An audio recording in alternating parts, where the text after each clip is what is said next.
Banyak orang melihat internet 100.000 sebagai solusi. Murah, cepat, dan terasa pro-rakyat.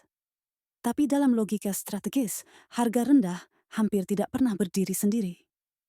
Ia selalu datang bersama konsekuensi. Jika dilihat dari polanya, setiap kali sebuah negara mendorong konektivitas super murah dalam skala besar, pertanyaannya bukan apakah teknologinya bekerja. Pertanyaan sebenarnya adalah, siapa yang menanggung beban ketika sistem itu berada di bawah tekanan? Karena dalam infrastruktur nasional, yang diuji bukan janji awalnya, melainkan daya tahannya saat semua orang bergantung padanya. Segmen 1. Internet sebagai infrastruktur strategis. Dalam banyak negara, internet sering dipahami sebagai layanan. Sesuatu yang dibeli, dipakai, lalu dibandingkan harganya. Tapi dalam logika strategis, negara tidak melihat internet seperti itu. Internet adalah infrastruktur. Posisi internet hari ini setara dengan listrik, air, dan jalan raya di masa lalu. Ia tidak sekadar menghubungkan orang, tapi menentukan arah produktivitas, distribusi ekonomi, dan ketahanan sistem secara keseluruhan. Jika dilihat dari polanya, setiap kali sebuah negara mendorong penetrasi internet secara agresif dengan harga sangat murah, ada tujuan yang jelas. Percepatan adopsi. Negara ingin sebanyak mungkin warga masuk ke sistem digital dalam waktu singkat. Secara jangka pendek, langkah ini hampir selalu terlihat berhasil. Angka pengguna naik, akses meluas, kesenjangan digital tampak menyempit.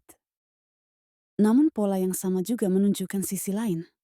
Ketika internet berubah dari pelengkap menjadi tulang punggung, digunakan untuk pendidikan, UMKM, layanan publik, hingga pekerjaan, beban sistem meningkat drastis. Yang diuji bukan lagi kecepatan di hari biasa, melainkan ketahanan saat permintaan melonjak bersamaan. Di titik inilah perbedaan antara layanan murah dan infrastruktur strategis mulai terlihat. Negara yang gagal membedakan keduanya sering terjebak pada satu kesalahan klasik. Mengukur keberhasilan dari harga dan penetrasi bukan dari stabilitas jangka panjang. Padahal, dalam infrastruktur, kegagalan jarang datang tiba-tiba. Ia muncul perlahan, mulai dari penurunan kualitas di jam sibuk, keterbatasan kapasitas, hingga ketergantungan pada satu model konektivitas.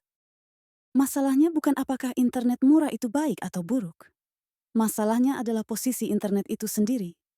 Ketika seluruh aktivitas ekonomi dan sosial bergantung padanya, standar yang dibutuhkan bukan lagi cukup terjangkau, melainkan cukup tahan. Dan di tahap inilah keputusan awal, yang terlihat teknis dan ekonomis, sebenarnya berubah menjadi keputusan strategis. Segmen 2. Efisiensi tinggi dan pola risiko yang berulang. Jika dilihat secara teknis dan bisnis, model internet murah berbasis nirkabel memang masuk akal. Logikanya sederhana. Potong biaya di titik paling mahal, last mile. Tidak perlu menarik kabel ke setiap rumah. Tidak perlu menggali jalan. Infrastruktur dibangun lebih cepat, dengan modal lebih rendah. Dalam banyak kasus, pendekatan seperti ini menjadi satu-satunya cara untuk menjangkau wilayah luas dalam waktu singkat. Pola ini bukan hal baru. Negara dan operator yang mengejar penetrasi cepat hampir selalu memilih jalur efisiensi maksimal. Secara jangka pendek, hasilnya terlihat meyakinkan. Akses meningkat drastis. Harga turun tajam. Pasar yang sebelumnya tidak tersentuh tiba-tiba aktif. Dari sudut pandang angka, strategi ini tampak rasional. Namun, jika ditarik lebih jauh, pola yang sama juga memperlihatkan batasannya. Sistem yang dirancang untuk efisiensi tinggi biasanya bekerja paling baik saat beban masih terkendali. Masalah mulai muncul ketika penggunaan berubah dari sporadis menjadi simultan. Ketika ribuan, bahkan jutaan pengguna mengakses layanan pada jam yang sama, tekanan tidak lagi tersebar, ia menumpuk. Di titik inilah perbedaan karakter jaringan menjadi relevan. Infrastruktur yang mengandalkan kapasitas bersama cenderung sensitif terhadap lonjakan permintaan. Bukan karena desainnya salah, tetapi karena memang ada batas fisik yang tidak bisa dilewati tanpa investasi tambahan. Dan investasi tambahan itu seringkali datang belakangan, setelah ekspektasi publik terlanjur terbentuk. Pola risiko lain yang sering terulang adalah normalisasi penurunan kualitas. Ketika akses sudah dianggap murah dan massal, penurunan performa di jam tertentu mulai diterima sebagai hal biasa. Sedikit lambat dianggap wajar. Tidak stabil dianggap bisa dimaklumi.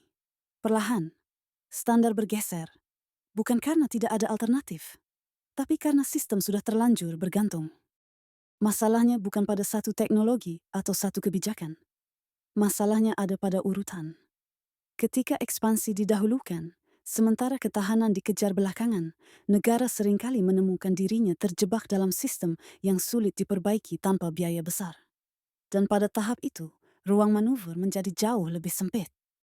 Segmen 3, ketika harga murah mengubah struktur pasar.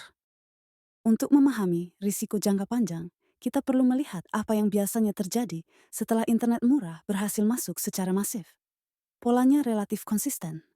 Pada fase awal, publik diuntungkan. Akses naik, biaya turun, dan aktivitas digital melonjak. Namun perubahan terbesar justru terjadi di belakang layar. Struktur pasar ikut bergeser. Ketika satu model konektivitas menawarkan harga jauh di bawah standar lama, pemain lain dipaksa menyesuaikan diri. Sebagian menurunkan harga, sebagian mengurangi investasi, sebagian lagi keluar dari pasar. Dari luar, ini terlihat seperti kompetisi sehat. Tapi dalam jangka menengah, jumlah pilihan justru menyempit. Pasar menjadi terkonsentrasi pada sedikit penyedia dengan model serupa. Pola ini pernah terlihat di beberapa negara yang mendorong disrupsi konektivitas secara agresif. Internet memang menjadi lebih terjangkau, tetapi ketahanan sistem menjadi sangat bergantung pada keberhasilan satu pendekatan. Ketika pendekatan itu bekerja, semuanya terlihat baik-baik saja. Namun ketika tekanan datang, entah dari lonjakan trafik, perubahan perilaku pengguna, atau kebutuhan kualitas yang lebih tinggi, opsi koreksi menjadi terbatas. Di titik ini, masalah tidak lagi bersifat teknis. Ia menjadi struktural. Ketika sebagian besar pengguna bergantung pada satu jenis jaringan, peningkatan kualitas tidak bisa dilakukan secara selektif. Investasi harus besar, serentak, dan mahal.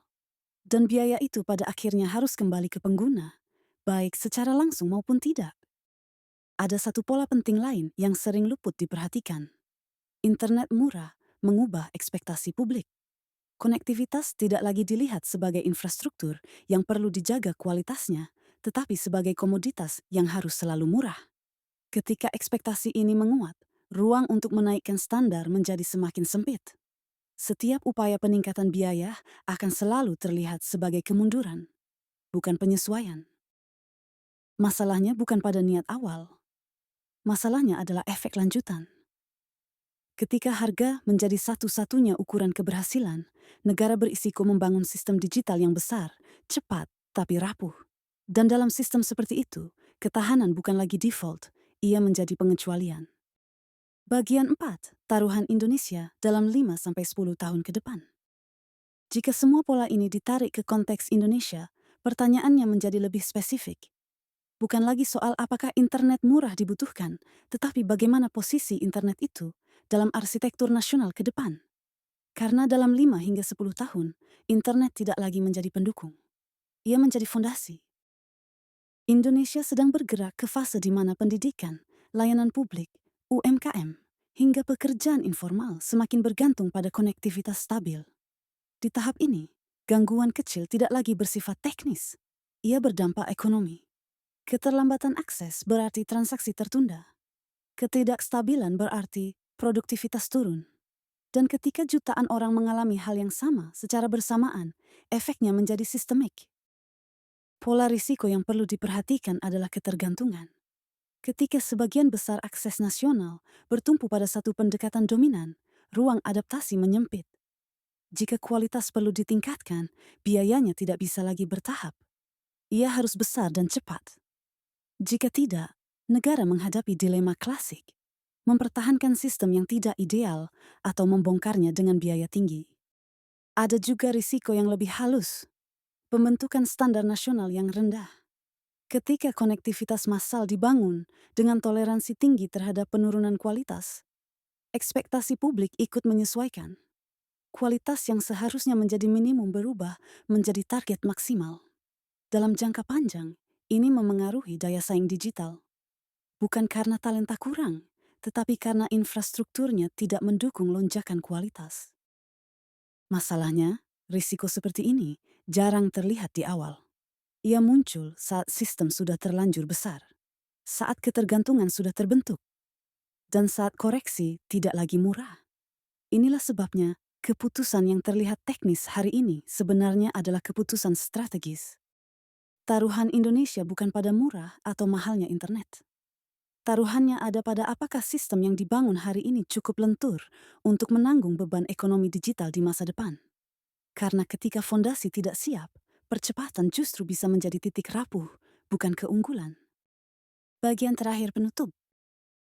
Internet murah memang membuka pintu, tapi infrastruktur nasional tidak diuji saat pintu itu dibuka, melainkan saat seluruh aktivitas mulai bergantung padanya. Sejarah menunjukkan sistem yang terlihat efisien di awal seringkali diuji justru ketika beban datang bersamaan. Dan di titik itu, yang menentukan bukan niat baik atau harga rendah, melainkan ketahanan desainnya.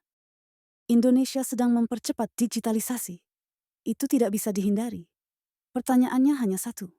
Apakah percepatan ini dibangun di atas fondasi yang cukup kuat untuk menanggung beban jangka panjang? Karena dalam infrastruktur strategis, kegagalan jarang datang tiba-tiba. Ia muncul pelan, lalu menjadi mahal untuk diperbaiki.